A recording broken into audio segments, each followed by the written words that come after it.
जय श्री राधे कृष्ण। आइए आज आप सब सुनेंगे 32 पूर्णमासी व्रत की कथा। तो बोलिए प्रेम से भगवान विष्णु की जय, माता लक्ष्मी की जय, भगवान भोलेनाथ की जय, माता पार्वती की जय, सर्व देवी देवता की जय। बहुत समय पहले की बात है। एक बार मैया यशोदा ने भगवान श्री कृष्ण से पूछा कि हे कृष्ण, तुम सारे संसार के उत्पन्न करता, पोषक तथा उसके संहार करता हो। आज कोई ऐसा व्रत मुझे कहो जिसके करने से मृत्यु लोक में स्त्रियों को विधवा होने का भय न रहे तथा यह व्रत सभी मनुष्यों की मनोकामनाएं पूर्ण करने वाला हो। तब भगवान श्री कृष्ण कहने लगे कि हे माता, आपने बड़ा ही सुंदर प्रश्न किया है। मैं आपसे ऐसे ही व्रत को सविस्तार कहूँगा। सौभाग्य की प्राप्ति के लिए स्त्रियों को 32 पूर्णमासियों का व्रत करना चाहिए। इस व्रत के करने से स्त्रियों को सौभाग्य संपत्ति मिलती है। यह व्रत अचल सौभाग्य को देने वाली एवं भगवान शिव के प्रति मनुष्य मात्र की भक्ति को बढ़ाने वाला है। यशोदा माता ने कहा कि हे कृष्ण, सर्वप्रथम इस व्रत को मृत्यु लोक में किसने किया था, इसके विषय में मुझे सविस्तार कहो। भगवान श्री कृष्ण कहने लगे कि इस भूमंडल पर एक अत्यंत प्रसिद्ध राजा, जो कि चंद्रहास नाम से पालित अनेक प्रकार के रत्नों से परिपूर्ण कातिका नाम की एक नगरी थी। वहाँ पर धनेश्वर नाम का एक ब्राह्मण रहता था और उसकी स्त्री अति सुशीला रूपवती थी। दोनों ही उस नगरी में बड़े ही प्रेम के साथ रहते थे। घर में धन धान्य आदि किसी भी वस्तु की कोई कमी नहीं थी। उनको एक बड़ा सा दुख था कि उनके पास उनकी कोई संतान नहीं थी। इस दुख से वह अत्यंत दुखी रहते थे। एक समय एक बड़ा तपस्वी योगी उस नगरी में आया। वह योगी उस ब्राह्मण के घर को छोड़कर अन्य सब घरों से भिक्षा लाकर भोजन किया करता था। रूपवती से वह भिक्षा नहीं लिया करता था। उस योगी ने एक दिन रूपवती से भिक्षा न लेकर किसी अन्य घर से भिक्षा लेकर गंगा किनारे जाकर भिक्षान्न को प्रेम पूर्वक खा रहा था कि धनेश्वर ने योगी का यह सब कार्य किसी प्रकार से देख लिया। अपने भिक्षा के अनादर से दुखी होकर धनेश्वर योगी से बोला कि हे महात्मन, आप सब घरों से भिक्षा लेते हैं, परंतु मेरे घर की भिक्षा कभी भी नहीं लेते। इसका क्या कारण है? योगी ने कहा कि निसंतान के घर की भीख पतितों के अन्न के तुल्य होती है, और जो पतितों का अन्न खाता है वह भी पतित हो जाता है। क्योंकि तुम निसंतान हो, अतः पतित हो जाने के भय से मैं तुम्हारे घर की भिक्षा नहीं लेता हूँ। धनेश्वर यह बात सुनकर अपने मन में बहुत दुखी हुआ और हाथ जोड़कर योगी के पैरों में गिर पड़ा तथा अंतर्भाव से कहने लगा कि हे महाराज, यदि ऐसा है तो आप मुझको पुत्र प्राप्ति का उपाय बतलाइए। आप सर्वज्ञ हैं, मुझ पर अवश्य ही कृपा कीजिए। धन की मेरे घर में कोई कमी नहीं, परंतु मैं पुत्र न होने के कारण अत्यंत दुखी हूँ। आप मेरे इस दुख का हरण करें। आप सामर्थ्यवान हैं। यह सुनकर योगी कहने लगे कि हे ब्राह्मण, तुम चंडी की आराधना करो। घर आकर उसने अपने स्त्री से सब वृतांत कहा और स्वयं तप के निमित्त वन में चला गया। वन में जाकर उसने चंडी देवी की उपासना की और उपवास किया। चंडी ने 16वें दिन उसको स्वप्न में दर्शन दिया और कहा कि हे धनेश्वर, जा, तेरा पुत्र होगा, परंतु वह 16 वर्ष की आयु में ही मृत्यु को प्राप्त हो जाएगा। यदि तुम दोनों स्त्री पुरुष 32 पूर्णमासियों का व्रत विधि पूर्वक करोगे तो वह दीर्घायु होगा। जितनी तुम्हारी सामर्थ्य हो, आटे के दिए बनाकर शिव जी का पूजन करना, परंतु पूर्णमासी को 32 जो जानी चाहिए। प्रातः काल होने पर इस स्थान के समीप ही तुम्हें एक आम का वृक्ष दिखाई देगा। उस पर तुम चढ़कर एक फल तोड़कर शीघ्र अपने घर चले जाना। अपनी स्त्री से सब वृतांत कहना। ऋतु स्नान के पश्चात वह स्वच्छ होकर भगवान शंकर जी का ध्यान करके उस फल को खा लेगी। तब शंकर भगवान की कृपा से उसको गर्भ हो जाएगा। जब वह ब्राह्मण प्रातः काल उठा तो उसने उस स्थान के पास ही एक आम का वृक्ष देखा, जिस पर एक अत्यंत सुंदर आम का फल लगा हुआ था। उस ब्राह्मण ने उस आम के वृक्ष पे चढ़कर उस फल को तोड़ने का प्रयत्न किया, परंतु वृक्ष पर कई बार प्रयत्न करने पर भी वह न चढ़ पाया। तब तो उस ब्राह्मण को बहुत चिंता हुई और विघ्न विनाशक भगवान श्री गणेश जी की वंदना करने लगा। हे दयानिधे, अपने भक्तों को विघ्नों का आप नाश करने वाले हैं, उनके मंगल कार्यों को पूर्ण करने वाले हैं, दुष्टों का नाश करने वाले हैं, रिद्धि सिद्धि देने वाले। आप मुझ पर कृपा करके इतना बल दे कि मैं अपने मनोरथ को पूर्ण कर सकूं। इस प्रकार गणेश जी की प्रार्थना करने पर उनकी कृपा से धनेश्वर वृक्ष पर चढ़ गया और उसने एक अति सुंदर आम का फल देखा। उसने विचार किया कि जो वरदान से फल मिला है वह यह है और कोई फल दिखाई नहीं देता। उस धनेश्वर ब्राह्मण ने जल्दी से उस फल को तोड़कर अपनी स्त्री को लाकर दे दिया और उसकी स्त्री ने अपनी पति के कथा के अनुसार उस फल को खा लिया और वह गर्भवती हो गई। देवी जी की असीम कृपा से उसे एक अत्यंत सुंदर पुत्र उत्पन्न हुआ, जिसका नाम उन्होंने देवी दास रखा। माता पिता के हर्ष और शोक के साथ साथ वह बालक शुक्ल पक्ष के चंद्रमा की भांति अपने पिता के घर में बढ़ने लगा।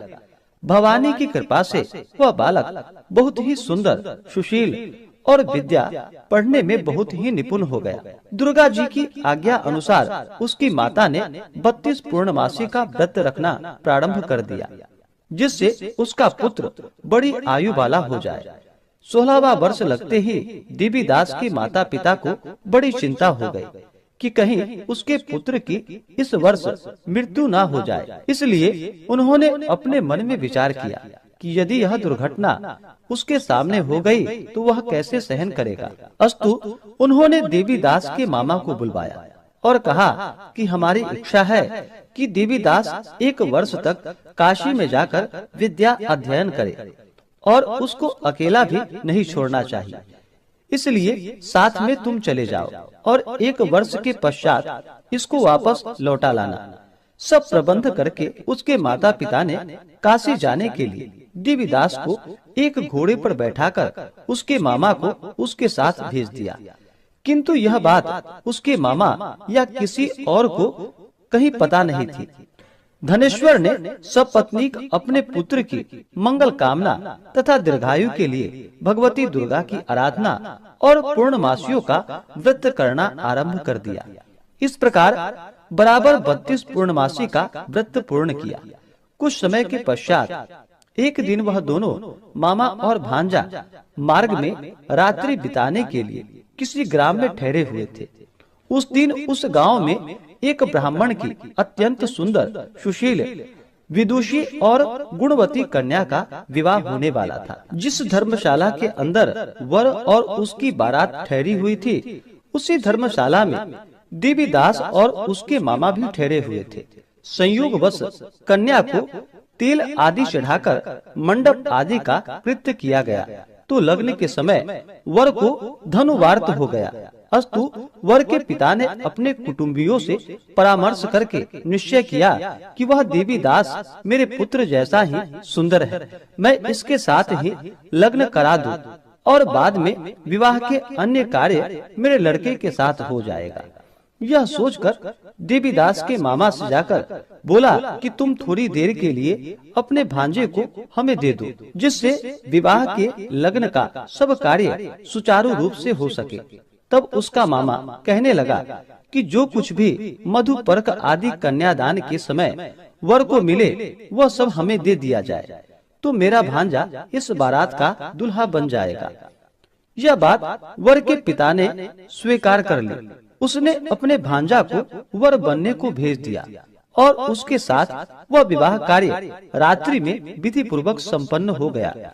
पत्नी के साथ वह भोजन न कर सका और अपने मन में सोचने लगा, न जाने यह कैसे स्त्री होगी। वह एकांत में इसी सोच में गर्म निश्वास छोड़ने लगा। तब उसकी आंखों में आंसू भी आ गए तब वधू ने पूछा कि क्या बात है, आप इतने उदास व दुखी क्यों हो रहे हैं? तब उसने सब बातें जो वर के पिता व उसके मामा में हुई थी उसको बतला दी। तब कन्या कहने लगी कि यह ब्रह्म विवाह के विपरीत हो कैसे सकता है? देव, ब्राह्मण और अग्नि के सामने मैंने आपको ही अपना पति बनाया है, इसलिए आप ही मेरे पति हैं। मैं आपकी ही पत्नी रहूंगी, किसी अन्य की कदापि नहीं। तब देवी दास ने कहा कि ऐसा मत करिए, क्योंकि मेरी आयु बहुत थोड़ी है। मेरे पश्चात आपकी क्या गति होगी, इस बातों को अच्छी तरह विचार लो।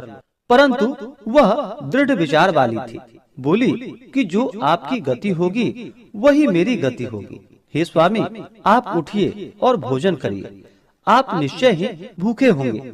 इसके बाद देवीदास और उसकी पत्नी दोनों ने भोजन किया तथा शेष रात्रि वे सोते रहे। प्रातः काल देवीदास ने अपने पत्नी को 3 नगों से जड़ी हुई एक अंगूठी दी, एक रुमाल दिया और बोला कि हे प्रिय, इसे ले लो और संकेत समझकर स्थिर चित्त हो जाओ। मेरा मरण और जीवन जानने के लिए एक पुष्प वाटिका बना लो, उसमें सुगंधी वाले एक नव मल्लिका लगा लो, उसको प्रतिदिन जल से सींचा करो और आनंद के साथ खेलो कूदो तथा उत्सव मनाओ। जिस समय और जिस दिन मेरा प्राणांत होगा, ये फूल सूख जाएंगे और जब ये फिर हरे हो जाएं, तो जान लेना कि मैं जीवित हूँ। यह बात निश्चय करके समझ लेना, इसमें कोई संशय नहीं। यह समझाकर वह चला गया। प्रातः काल होते ही वहाँ पर गाजे बाजे बजने लगे और जिस समय विवाह के कार्य समाप्त करने के लिए वर तथा सब बाराती मंडप में आए, तो कन्या ने वर को भली प्रकार से देखकर अपने पिता से कहा कि यह मेरा पति नहीं है, मेरा पति वही है जिसके साथ रात्रि में मेरा पानी ग्रहण हुआ था। इसके साथ मेरा विवाह नहीं हुआ। यदि यह वही है तो बताए कि मैंने इसको क्या दिया। मधुपर्क और कन्यादान के समय जो मैंने भूषणादि दिए थे उन्हें दिखाए तथा रात में मैंने क्या गुप्त बातें कही थी वह सुनाए। पिता ने उसके कथानुसार वर को बुलवाया। कन्या की यह बातें सुनकर वह कहने लगा कि मैं कुछ नहीं जानता। इसके पश्चात लज्जित होकर वह अपना सा मुंह लेकर वहाँ से चला गया और सारी बारात भी अपमानित होकर वहाँ से लौट गई। भगवान श्री कृष्ण बोले कि हे माता, इस प्रकार देवीदास काशी विद्या अध्ययन के लिए चला गया। जब कुछ समय बीत गया तो काल से प्रेरित होकर एक सर्प रात्रि के समय उसको डसने के लिए वहाँ पर आया। उस विषधर के प्रभाव से उसके शयन का स्थान चारों ओर से विष की ज्वाला से विषैली हो गई, परंतु वृत्रराज के प्रभाव से उसको काट नहीं पाया, क्योंकि पहले ही उसकी माता ने 32 पूर्णमासी का व्रत कर रखा था। इसके बाद मध्याह्न के समय स्वयं काल वहाँ पर आया और उसके शरीर से उसके प्राणों को निकालने का प्रयत्न करने लगा, जिससे वह मूर्छित होकर पृथ्वी पर गिर पड़ा।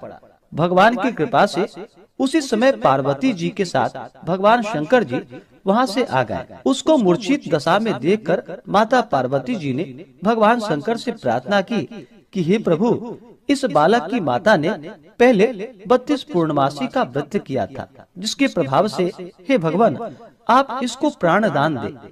भवानी के कहने पर भक्त वत्सल भगवान श्री शिव जी ने उसको प्राण दान दे दिया। इस व्रत के प्रभाव से काल को पीछे हटना पड़ा और देवीदास स्वस्थ होकर बैठ गया। उधर उसकी स्त्री उसके काल की प्रतीक्षा किया करती थी। जब उसने देखा कि उस पुष्प वाटिका में पत्र पुष्प कुछ भी नहीं रहे, तो उसको अत्यंत आश्चर्य हुआ और जब वह वैसे ही हरी भरी हो गई तो वह जान गई कि वह जीवित हो गए हैं। यह देखकर बहुत प्रसन्न मन से अपने पिता से कहने लगी कि पिताजी, मेरे पति जीवित हैं, आप उनको ढूंढिए।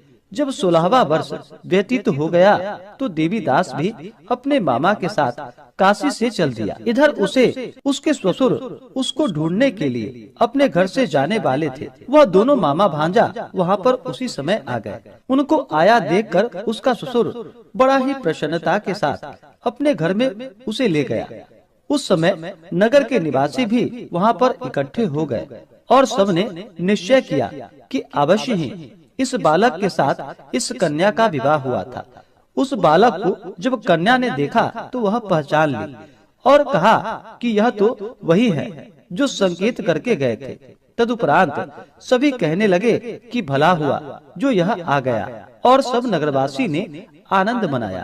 कुछ दिन के बाद देवीदास अपनी पत्नी और मामा के साथ अपने ससुर के घर से बहुत सा उपहार आदि लेकर अपने घर के लिए प्रस्थान किया। जब वह अपने गांव के निकट आ गया तो कई लोगों ने उसको देखकर उसके माता पिता को पहले ही जाकर सारी खबर बता दी। तुम्हारा पुत्र देवीदास अपनी पत्नी और मामा के सहित आ रहा है।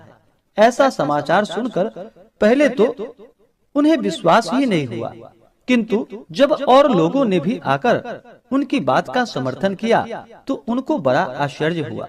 लेकिन थोड़ी देर में ही देवीदास ने आकर अपने माता पिता के चरणों में अपना सिर रखकर उन्हें प्रणाम किया और उसकी पत्नी ने अपने सास व ससुर के चरणों को स्पर्श किए तो माता पिता ने अपने पुत्र और पुत्र वधू को अपने हृदय से लगा लिया और दोनों की आंखों में प्रेमाश्रु बहने लगे।